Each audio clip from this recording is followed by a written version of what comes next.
Փարիզի թուրքական դեսպանությունը գրոհած այն տղաները, որոնք բաց դեմքերով իլուր աշխարհի եւս մեկ անգամ ազդարարեցին, որ հայկական հարցը քնած չէ, եւ քանի դեռ բաբախում է գեթ մեկ հայի սիրտ, հայ ժողովրդի ոտնահարված իրավունքները պիտի վերականգնվեն։ Նրանք, ովքեր զանազան շահերի բերումով վրեժխնդրությունը շահարկում են ահաբեկչության սանդղակով, դատապարտված են հայոց մտքի և կենսագրության առջև։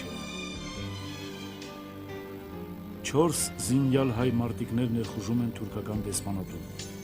և գրավելով այն պատանդ են վերցնում 60-ից ավել աշխատակիցների։ Հայ մարտիկները ամրապնդվելով դեսպանատնում թուրք պետությանը իրենց քաղաքական պահանջներն են ներկայացնում։ Զինյալ պահակախմբի հետ մենամարտում հայ գրոհայինները Վազգեն Սիսլյանը և Հակոբ Ջուրֆայանը վիրավորվում են, բայց մարտախումբը չի նահանջում և շարունակում է դիմադրել։ Գիշերվա ժամը 2-ին իրենց ծրագիրը համարելով կատարված, հայ մարտիկները լքում են դեսպանատան շենքը։ Փարիզյան բանտային 6 տարիներից հետո մարտական ընկերները դարձյալ միասին են։ Ավաղ պատժախցում զոհվեց Արամ Բասմիչյանը։ Հայոց ցեղասպանության թանգարանում նրանք բավարարված են, արդարացված։ Վրեժխնդրության ոգեղեն շունչը իր արդարացի լուծումն է գտել։ 75 թվին մենք դեռ ավելի ջահել էինք այդ տեսակ բաներու մասին, այդքան շատ չէինք մտածում, բայց 75 թվին հունվարի 20-ին ծնունդ արավ իր առաջարկով Հայաստանի Ազատագրության հայ քաղաքնի բանակը աշխարհին ավետելով, որ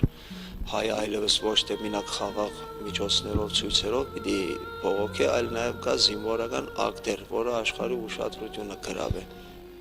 Շաբաթներ առաջ կազմակերպության ղեկավարությունը որոշում ընդունած էր, որ պետք է կատարվի մի հատ ակտ, որը նման չլա մյուս ակտերուն։ Այս ակտը պետք է լար ուղղակի թուրքական ինչ-որ մի թիրախ գրավել, որը ունենա իր կարևորությունը։ Հենց սեպտեմբերի 24-ի գիշերը 4 հոգիով հավաքվեցինք, վերջնական բոլորիս որոշումը, պլանավորումը կատարվեց և ժամը 11-ին որոշեցինք, որ արդեն մտնենք թուրքական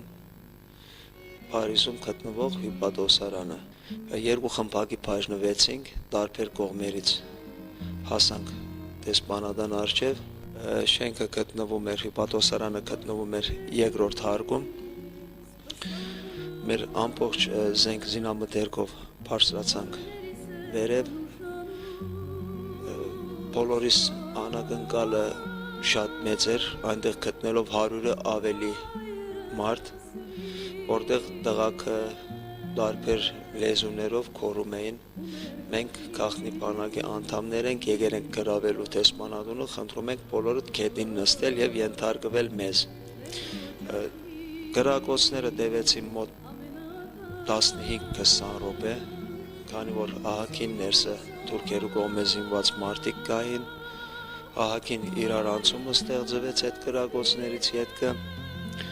այնտեղ վիրավորվեց Հակոբը, վիրավորվեցի ես որոշ ժամանակ ետքը և գերև մի կես ժամ հետո արդեն ամեն ինչ մեր ցերկում էր։ Աշխարհը մեզ անվանում է տերորիստներ, մենք այդ մեկը չենք։ Փաստը այդ է, որ դատի ժամանակ դատավորը իր առաջի ելույթով հայտարարեց, որ այստեղ ահաբեկիչ բառը չի արտոնվում արտասանել, այստեղ ահաբեկիչներ չկան։ Սա մեզի համար, մեր ժողովրդի համար մեծ հաղթանակ էր։ Ամփոզինամատերկի իմ հետս էր, ես մտավորեմ դեսպանատուն, հյուպատոսարան, որ մտանք արդեն, ամիջապես արդեն, որ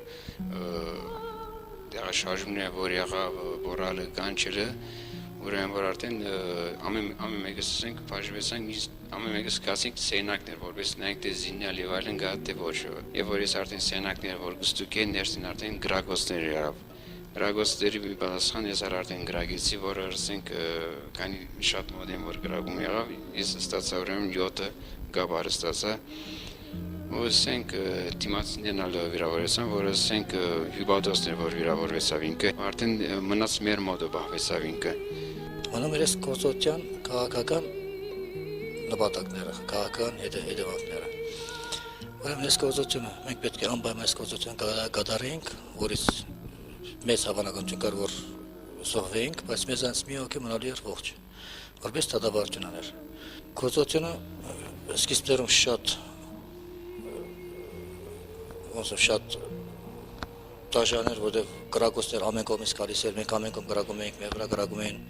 Սկիզբներում մի քանի րոպե հետո Հակոբը վիրավորվեց, հենց մոտքից մի քանի րոպե հետո, դրանից մի քանի րոպե հետո Վասկենը վիրավորվեց, մեր ուժերը շատ փոքրացավ։ Եվ որ թուրքերը շատ թիվով շատ ավելի են, կանց թե մենք ակնկալում էինք, մենք ակնկալում էինք մի 30-35 հոգի, բայց դեռ կար 110 հոգի մարդ, 110 հոգի գլուխաները 2 հոգի եւ 2 հոգի վիրավորով շատ դաժան մոմենտ էր։ Ուրեմն այդ ժամանակաշրջանին թուրքական բեյությունը լրիվ այդ ուսանողների բաներին հավաքած էր եւ հակամեծ ցույց էր կազմակերպում, որը մեր հոգեկան աշխարհը իմ ու Արամի ընդհանրապես ընկճում էր, մարդիկ որ կորում էին այս հագարակ։ Անում էր մենք կոչ անենք, ես լուսամուտից կոչ եմ արել հայերին, որ ասել եմ եկեք եւ թիմ կանենք։ Եվ այդ մեկը առաջի քայլ եղել որտեղ հայերը եկել են մասիվ սևով եւ մեզ ոնց ասեմ մեծ թիգունք են կանել, իրենց կորոստերով, իրենց ցույցերով, բաներով։ Մենք հաջողեցանք միասին այս գործողությունը կատարել եւ մինչեւ վերջ նորմացեվի 4-ից ողջ մնացինք, հետո դերտում Արամը զոհվեց, այդ ցավալի բաներ մեր երեքի համար։ Եվ այսօր մենք հասցրենք